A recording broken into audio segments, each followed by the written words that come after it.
చిత్తోడ్గఢ్ వెళ్ళి మీరా మందిరం కూడా చూసొచ్చాను. నేను బృందావనం కూడా వెళ్ళినా కానీ చిత్తోడ్గఢ్లో మీరాకు గుడి కట్టారు, ఆ గుడి కూడా చూసొచ్చిన. మరి ప్రేమ భావన చాలా గొప్పది. నేను కూడా ప్రేమ అనే సబ్జెక్టు లేనిది ఏముండదండి. ఎంత కఠిన కరుకు హృదయమైనా ప్రేమ గల హృదయమై ఉంటుంది. ఆ ప్రేమలోంచే కవిత్వం వస్తుంది. నేను మనుషులను ప్రేమించాను, దేశాన్ని ప్రేమించాను, ఇష్టంగా కూడా ప్రేమించాను. ఆ ప్రేమనే లక్ష్మీనారాయణ సాహిత్యం యొక్క మూలము అని చెప్తాను. నేను ఒక అద్భుతమైన ప్రేమ అంటే అనే పుస్తకం రాశాను. ఇది ఇంగ్లీష్లో కూడా వస్తుంది. నాగేంద్ర శర్మ గారు చక్కటి వ్యాసం రాసిన దీని మీద. భావకవిత్వం అన్నారు కదా, ఎస్, ప్రేమ ఇది చెట్టు నీడ సామాజికం. దీర్ఘ కవిత్వం కూడా మా అవ్వ నా కన్నతల్లి సబ్బన్ నాగవ్వ మీద నేను ఒక దీర్ఘ కవిత రాశాను. అవ్వ అనే రాశాను, చాలా మెచ్చుకున్నారు. రమేష్ నారు ఇంగ్లీష్లోకి తెచ్చిండు. అది ఇంగ్లీష్లోంచి ఫ్రెంచ్లోకి అనువాదం అయింది, జపాన్లోకి అనువాదం అయింది. ఇక మనిషి అనే దీర్ఘ కవిత రాశాను.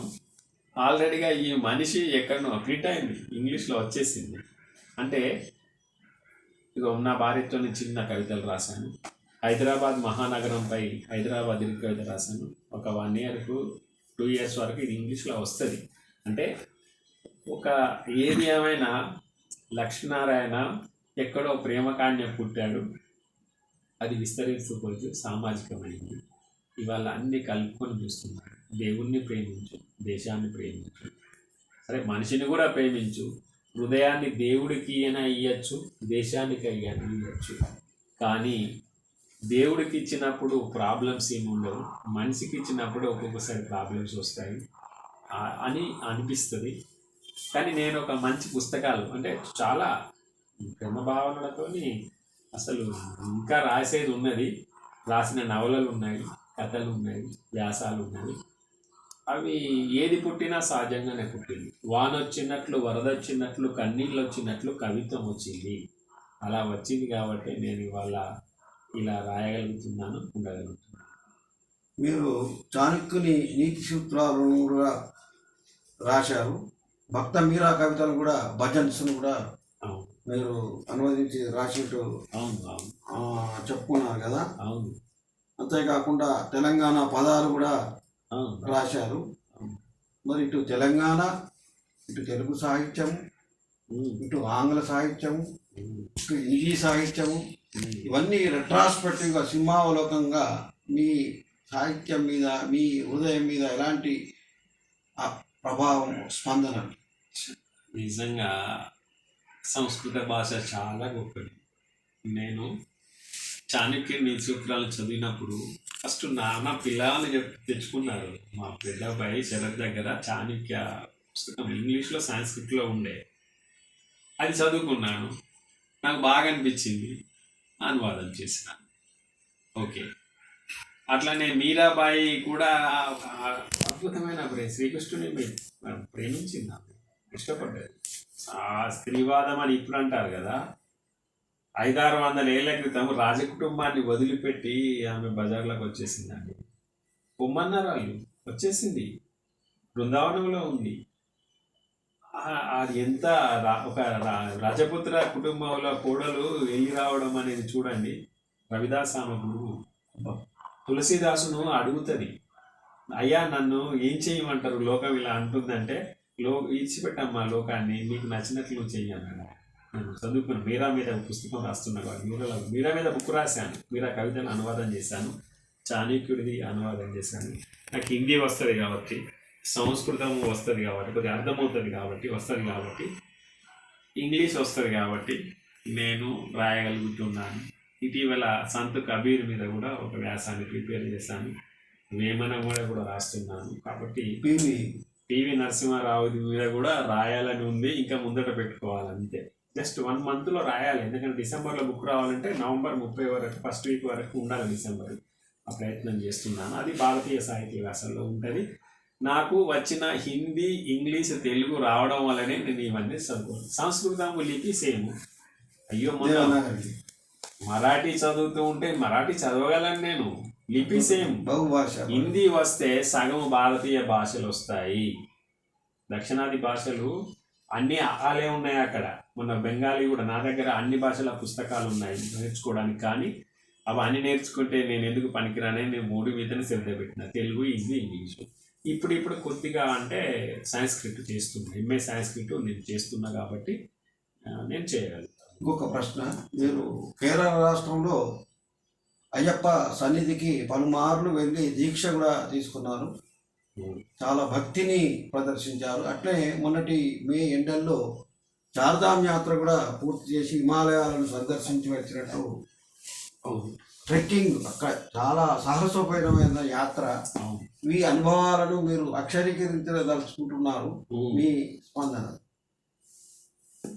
అంటే కొందరు ఎందుకు భక్తి అంటారు.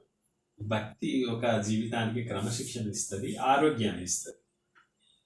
నువ్వు దేశాన్ని ప్రేమించు, దేవుణ్ణి ప్రేమించు, తప్పేం లేదు. నీకు నీ ఆరోగ్యము, నీ సమాజము మంచుకున్నప్పుడు, లేకుంటే ఈ దేశంలో ఈ భక్తి అనే ఉన్నందుకే ఈ మనుషులందరూ బతుకుతున్నారు. కొబ్బరికాయ కొట్టినా, పసుపు కొట్టినా, కుంకుమ కొట్టినా, పుడక ఉన్నా, రైలు ఎక్కినా, బట్ట కొనుక్కున్నా ప్రతిదీ వినియోగం అవుతున్నాయి. పూలు, పండ్లు, ప్రతిదీ, నూనె, నెయ్యి, ప్రతిదీ. విమానాలు ఎక్కిపోతారు, రైలు ఎక్కిపోతాయి. ఎంత వస్తు వినియోగం జరుగుతుంది ఈ దేశంలో. సరే, అప్పుడు నాకు ఒక 2005-6లో అనుకుంటున్నా, 4 అనుకుంటున్నా, నేను ఫస్ట్ సారి అయ్యప్ప మాల ఒకసారి ఊరికే మిత్రులతో వెళ్ళాను, మా సాయినగర్ మిత్రులు వెళ్తే. తర్వాత మాల వేసుకోవాలనిపించింది, ఒక 5 సార్లు వేసుకున్నా. శబరిమల చూసినాను, సౌత్ ఇండియా కూడా కొన్ని, కన్యాకుమారి కానీ, గురువాయూరు కానీ, మదురై కానీ, తిరుపతి కానీ, కంచి కానీ, చాలా ప్రదేశాలు ఆ పేరుతో నేను చూశాను. మనిషి ఆరోగ్యంగా ఉంటాడు మాల వేసుకుంటే, దీక్షతో ఉంటాడు, క్రమశిక్షతో ఉంటాడు, కింద పడుకుంటాడు. తర్వాత మొన్న మే 2024 నాడు నేను మా వాడకట్టు కరీంనగర్ మిత్రులు, సిద్దిపేట మిత్రులు, హైదరాబాద్ మిత్రులతో నేను చార్ధామ్ యాత్ర వెళ్ళాను. అది నా జీవితంలో గొప్ప విషయం, తృప్తి అనిపించింది. అంతకుముందు నాకు ఒకటి ఏంటంటే లాభం అంటే, అంతకుముందు నాకు కొలెస్ట్రాల్ ఉండే. చార్ధామ్ వెళ్ళి వచ్చి నాకు కొలెస్ట్రాల్ తగ్గిపోయింది. 275, 140, 150 లోపల వచ్చేసి నా ట్రెక్కింగ్. అది ఒక గొప్ప సాహస యాత్ర. అది మనం అనుకుంటాం కానీ ఏదో రైలు ఎక్కచ్చు, బస్సు ఎక్కచ్చు, రైలు ఎక్కలేము, బస్సు ఎక్కలేము. అక్కడి దాకా వెళ్ళిన వాళ్ళే అక్కడి దాకా పోవా, అక్కడి నుంచి తిరిగి వస్తావా, అది కాలం చెప్తుంది. చార్ధామ్ అంటే కానీ చార్ధామ్ అంటే 4, కానీ వాస్తవానికి చార్ధామ్ అంటే శంకరాచార్యులు ప్రతిష్ఠించిన 4 ధాములే చార్ధామ్. అందులో ఒకటి బద్రీనాథ్ దగ్గర ఉన్నది ఒకటి, శృంగేరి ఒకటి, ఇంకా కాశ్మీర్లో ఒకటి ఉంది. 4 ఉన్నాయి అంటారు. కానీ ఇది చిన్న చార్ధామ్ అంటారు. ఈ చార్ధామ్ అంటే గంగోత్రి, యమునోత్రి, కేదార్నాథ్, బద్రీనాథ్ చార్ధామ్ యాత్ర చాలా ప్రసిద్ధి. ఎండాకాలం మేలో స్టార్ట్ అవుతుంది, దీపావళి అమావాస్య నాడు దీపాలు తెల్లవారి క్లోజ్ అవుతుంది. 6 నెలల యాత్ర, ఎందుకంటే మంచులో ఉంటుంది కాబట్టి. మేము మిడ్ సమ్మర్ వెళ్ళినాము, ఆగ్రాలో దిగినాము. హరిద్వార్, ఋషికేశ్ నుంచి స్టార్ట్ అవుతుంది ప్రయాణం. తర్వాత మేము ఫస్ట్ ట్రావెల్ ఆగి రాస్తా అంటున్నాను, రాసినాను నేను. మా రిక్వెస్ట్ ఏంటంటే శబరిమల యాత్ర, ఈ హిమాలయ యాత్ర 2 కలిపి ట్రావెల్ ఆగ్ను కంప్లీట్ చేయాలని కొద్దిగా సూచనలు ఇవ్వచ్చు, కానీ దానికి కంపారిజన్ కుదరదు. ఇది రైలు ఎక్కిపోవచ్చు, విమానం ఎక్కిపోవచ్చు, బస్సు ఎక్కిపోవచ్చు, ఈజీగా పోవచ్చు. అది అంత ఈజీ కాదు. అది ట్రెక్కింగ్. గుర్రం ఎక్కి కొంచెం దూరం పోయినా మళ్ళీ నువ్వు 4-5 కిలోమీటర్లు నడవాలి. హెలికాప్టర్ ఎక్కినా మళ్ళీ 2-3 కిలోమీటర్లు నడవాలి. అక్కడ వాతావరణం అనుకూలించవచ్చు. చార్ధామ్ యాత్ర అనేది అందరితో కాదు, పోయిన వాళ్ళు కూడా అక్కడ దాకా పోయి దర్శనం కూడా చేసుకోలేదు. కానీ నేను by the God grace of lord Shiva and Vishnu, Badrinath, Kedarnath, helicopter లేదు, మేము రైలు ఎక్కి ఆగ్రా దాకా వెళ్ళి అక్కడ నుంచి మనము కొంత బస్సు ఉంటుంది. అన్నిటికీ 18 కిలోమీటర్ల కేదార్నాథ్ బస్సు నడిచి వెళ్ళాలి. కానీ గుర్రం మీద వెళ్ళొచ్చు కొన్ని కిలోమీటర్లు, కానీ 3-4 కిలోమీటర్లు నడవాలి కంపల్సరీ. మళ్ళీ రాంగా నడిచి రావచ్చు. కానీ 60 ఏళ్ళు 70 ఏళ్ళు పోతే కష్టము. ఏ వయసు ఉన్నప్పుడే, అంటే 30-40 ఏళ్ళప్పుడే వెళ్ళండి, మీరు నడిచి వెళ్ళొచ్చు, చాలా ఎంజాయ్ చేయొచ్చు. అద్భుతమైన చార్ధామ్ యాత్ర లాంటి యాత్రలు, హిమాలయ సౌందర్యం, హిమాలయాలను చూడడానికి ఆధ్యాత్మిక నాకు సౌందర్యం. మొట్టమొదటి విషయం, నేను హిమాలయాలను చూడలేదు అనేది నేను కేదార్నాథ్ కాడ చూశాను. నేను యమునోత్రి కాడ చూసి సంబరపడ్డాను, గంగోత్రి. యమునా నీళ్లను చూసి సంబరపడ్డాను, గంగను చూసి సంబరపడ్డాను. నేను బద్రీనాథ్లో అలగ్నంద నదిని చూసి సంబరపడ్డాను, ఋషికేశ్ అవన్నీ చూశాను. అవన్నిటిని నేను నా చార్ధామ్ యాత్ర పేరున పుస్తకం రాసినాను. అది డిసెంబర్ లోపల, ఈ నవంబర్లో ప్రింటింగ్ వెళ్ళిపోతే డిసెంబర్లో బుక్ వస్తుంది. ట్రావెల్ అది కూడా నెక్స్ట్ ఇయర్ ఇంక ముందు హిందీలో ఇంగ్లీష్లో కూడా చేస్తా. ఒక చివరి ప్రశ్న, మీరు జాతీయ స్వాతంత్రోద్యమ నేత అరవింద్ ఘోష్ పాండిచ్చేరి ఆశ్రమానికి వెళ్ళి వచ్చారు 2 సార్లు. దాని మీద కలిగిన మీ స్పందనలు, దేశభక్తి, జాతీయత స్పందనలు కొంచెం. నిజంగా అరవిందులు ఎంత గొప్పవారంటే, ఎందుకో నాకు మంచి మిత్రులు ఉన్నారండి, అది నా గొప్ప విషయం. మా కరీంనగర్లో కూడా ఇదిగో అరవిందుల యొక్క సావిత్రి ప్రపంచంలోని గొప్ప ఉద్గ్రంథము. ఈవెన్ నోబెల్ ప్రైజ్ కూడా రావచ్చు, కానీ నోబెల్ ప్రైజ్ వాళ్ళు రాలేదు అన్నందుకు నన్నెవరు నన్ను జడ్జి చేయడానికి నోబెల్ ప్రైజ్ కమిటీ ఎవరు అని అనుకున్నవాడు ఆధ్యాత్మిక గొప్పవేత్త, దేశభక్తి. నిజంగా కరీంనగర్లో అరవింద్ సొసైటీ ఉండి 50 ఏళ్ళు అవుతుంది. మా కైరిక దేవరావు పిహెచ్డి చేశారు, ఉప్పల రామేశ్వరం సభ్యులు. ఏదో 10 ఏళ్ల క్రితం వైశ్యభవన్లో ఒక మీటింగ్ పెడితే నేనే వెళ్ళాను, శర్మ సార్ కూడా వచ్చిండు. అప్పటి నుంచి నాకు పాండిచ్చేరి వెళ్ళాలి అనిపించింది. ఇక ఆజాదీ కా అమృత మహోత్సవం అంటే 2022కు ఈ మహానుభావుడికి పుట్టిన తేదీ ఏంటిది అంటే 15 ఆగస్టు. 15 ఆగస్టు నాడే స్వాతంత్రం వచ్చింది భారతదేశానికి. ఈయన పుట్టినరోజు నాడే వచ్చింది. నా పుట్టినరోజు నాడే ఈ దేశానికి స్వాతంత్రం వస్తుందని చెప్పినవారు.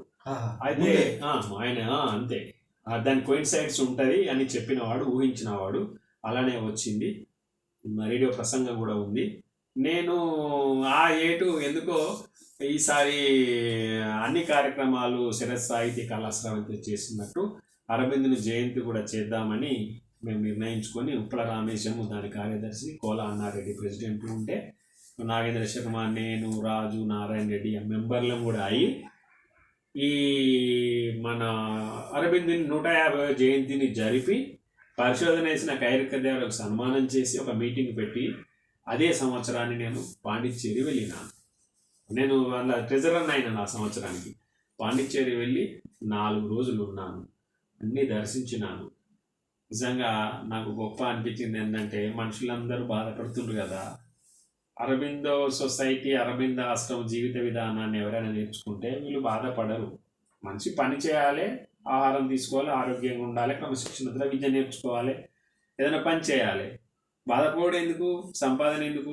గ్రామం ఉంది, ఆరోవిల్లే అనే ఒక గ్రామం ఉంది, అది కూడా నేను చూసి వచ్చినాను.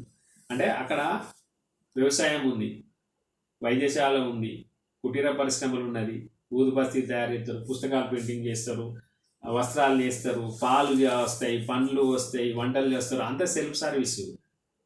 అలా బతకొచ్చు అనిపించింది. ఆ మదర్ అవన్నీ చేసింది మదర్. ఆ విమానంతో నేను ఫ్రెంచ్ కూడా నేర్చుకోవాలి. మదర్ ఆమె ఫ్రాన్స్ దేశస్తురాలు. ఆ అరబిందుని పుస్తకం కూడా నేను చదువుతున్నా. ఇది ఈ 15-20 రోజులలో, నెల లోపల సావిత్రి మీద ఒక మంచి వ్యాసం రాయాలనుకుంటున్నా. నన్ను కొద్దిగా అంటే డివైన్ బ్లెస్సింగ్స్ ఉంటే, గోల్డెన్ టచ్ అంటారు, ఆ టచ్ ఉంటే, దేవుడి యొక్క కృప ఉంటే నీకు అన్నీ సాధ్యమైతే అని చెప్తాడు ఈయన. ఇవి చదువుకుంటూ ఉంటే ఒక్కొక్క గోళీ వేసుకొని మనం అన్ని మనసు నింపుకోవచ్చు అనిపిస్తుంది అరవిందుని గురించి. నేను ఇంకా పూర్తిగా చదవలేదు, నాకు బాగా తృప్తినిచ్చింది. కరీంనగర్లో ఇప్పుడు treasurer, Nagendra Sharma vice president, Uppala Rameshwaram secretary, Kola Annareddy president. మంచి సభలు కూడా జరిపినాము. వరంగల్ సర్దార్ భగత్ సింగ్ మీద చరిత్ర రాశారు. భగత్ సింగ్ దేశభక్తి, జాతీయత గురించి నిజంగా నేను మా బాలవర్ది రాజు అనే మిత్రుడు హైదరాబాద్ నుంచి వచ్చి, మాకు ఒక పత్రిక పెడుతున్నాము, నాకు ఒక భగత్ సింగ్ ఒక వ్యాసం రాసి ఇవ్వయా అన్నాడు. ఆయన కోసం ఒక మంచి పుస్తకం తెప్పించి ఇంగ్లీష్లో రాస్తే చిన్న పుస్తకం వచ్చింది జీవిత చరిత్ర. అది చదువుకొని నేను ఏడ్చిన. రవీందర్ సింగ్ మేయర్. ఆయన రిలీజ్ చేశాడు కరీంనగర్లో. కానీ భగత్ సింగ్ జీవిత చరిత్ర చదువుకొని అది ఇప్పుడు పాకిస్తాన్లో ఉన్న లాహోర్లో ఉన్న జైల్లో బంధించబడి అక్కడ ఆయన ఉరిదీస్తారు. అక్కడ అవి చూసి నేను చాలా బాధపడి ఆయన మీద ఒక పుస్తకం రాసి రిలీజ్ చేశాను మంచిర్యాలలో దేశభక్తుల సంక్షేమ సొసైటీ వాళ్ళ తరఫున. నాకు బాగా నచ్చిన పుస్తకం. ఒక పాట కూడా రాసి ఉన్నది. చాలా గొప్పవాడు భగత్ సింగ్, చాలా గొప్పవాడు. అది పాకిస్తాన్లో ఉంది జైలు. అవి నేను మన కలకత్తా వెళ్ళినప్పుడు మీ మీద 4 రోజుల సెమినారు ఆన్లైన్లో జరిగినట్టు మేము విన్నాము. దానిలో ఎవరెవరు పాల్గొన్నారు, ఎవరెవరు మీ గురించి వ్యాసాలు, ప్రసంగాలు, సాహిత్య ప్రసంగాలు? చాలా గొప్పవారు. సుబ్బనాయుడు, కంచర్ల సుబ్బనాయుడు సేవా సాహితీ సంస్థ వాళ్ళు 365 రోజుల్లో వివిధ సాహితీకారుల ప్రోగ్రాంలు చేస్తున్నప్పుడు నేను నా బయోడాటా పంపి, స్వామి నేను రాశాను, నా గురించి పెట్టమంటే వారు సంతోషించి 4 రోజుల టైం నుంచి 4 రోజుల ప్రోగ్రాం చేశారు. అందులో మా సంఖ్యపల్లి వారు నా జీవిత చరిత్ర మాట్లాడారు. ఏనుగు నరసింహారెడ్డి గారు, మన మన రావి రంగారావు గారు, కొండేటి వెంకటేశ్వరరెడ్డి గారు, దార్ల వెంకటేశ్వరరావు గారు, తర్వాత బొద్దుల లక్ష్మయ్య గారు, మన పాసరవేణి పరశురాములు గారు, కథల మీద దీర్ఘగతుల పిహెచ్డి చేసినటువంటి శుంకర గోపాల్ గారు, అదే మన పేరడీలు మాట్లాడినటువంటి ఇవాళ వైస్ ఛాన్సలరు మన నిత్యానందరావు గారు, బెల్దండ నిత్యానందరావు గారు. అంటే ప్రసిద్ధులు, చాలా గొప్పవారు, నిష్ణాతులు. తండ హరీష్ గౌడు, శుంకర గోపాల్, పెళ్ళూరు సునీల్ దీర్ఘగతుల పిహెచ్డి. అంటే ఎవరైతే సబ్జెక్టుకి రిలేటెడ్ ఉంటారో వాళ్ళందరూ నా పుస్తకాల మీద చాలా ఆత్మీయంగా, చాలా గొప్పగా వాళ్ళు, మా గజేందర్ రెడ్డి గారు కూడా మాట్లాడిండ్రు. ఒక 4 రోజులు 4 మూల 12 ప్లస్ 4 గెస్టులు 16 మంది దానిలో పాల్గొని దాన్ని ఫలప్రదం చేసింది. ఇప్పుడు యూట్యూబ్లో ఉంది. అవన్నీ డౌన్లోడ్ చేసుకొని ఒక బుక్ వేయచ్చు, నేనైనా వాళ్ళైనా. సబ్బని ముగింపు ప్రశ్న ఏంటంటే, మీరు దాదాపు 4.5 దశాబ్దాల సాహితీ మదనం చేస్తున్నారు. ఇటు వచన కవిత్వము, అభ్యుదయ కవిత్వము, మానవతావాదము, ఆధ్యాత్మిక సుసంపన్నతలు, యాత్రా పర్వాలు, ఇన్ని విభిన్న కోణాలు, విభిన్న పార్శ్వాలలో మీరు సాహిత్య సృజనలు చేస్తున్నందుకు కరీంనగర్, ఉమ్మడి కరీంనగర్ జిల్లా గడ్డ, ఉత్తర తెలంగాణ ప్రాంతము, మా తెలంగాణ రాష్ట్రము, ఉభయ తెలుగు రాష్ట్రాలు, దేశం, భారతదేశం గురించి సాహిత్య ప్రముఖుల గురించి కూడా మీరు వ్యాస సంచికలు తీసుకొని రాబోతున్నారు. వ్యాసాలు కూడా రాశారు. ఇంతటి జాతీయత, స్థానీయత, వివిధ భాషల మీద అభిమానము, మాతృభాష అయిన తెలుగు మీద కూడా విపరీతమైన పుష్కలమైన అభిమానం, తెలంగాణ వాదము, స్వచ్ఛమైన తెలంగాణ వాదము, హైదరాబాద్ అని కూడా మీరు అద్భుతంగా ప్రవచించారు. ఇన్ని పార్శ్వాలున్న మీరు సంపాదకులుగా కూడా కొన్ని గ్రంథాలకు ప్రాతినిధ్యం వహించారు.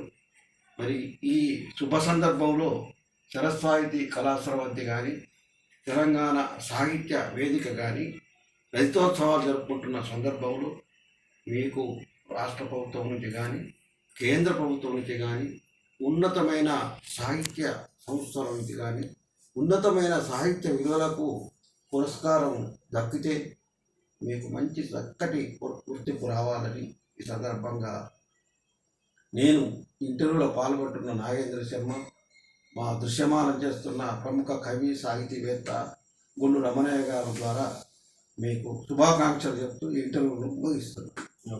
Thank you very much.